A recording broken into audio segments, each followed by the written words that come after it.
Hey everyone, welcome back to the channel. In today's video, I'll be showing you how to use a McDonald's gift card on DoorDash. It's super easy, so let's get started. First, open the DoorDash app on your phone. Once you're on the home screen, tap on Me in the bottom right corner to access your account.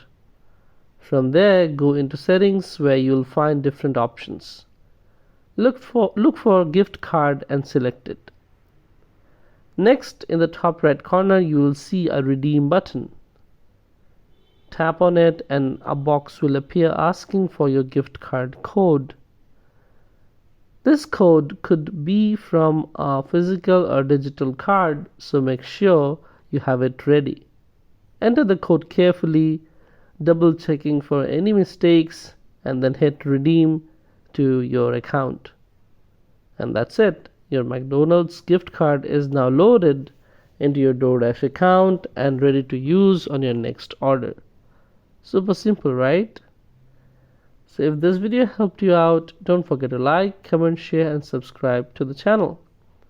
Your support means a lot, and I'll see you in the next one.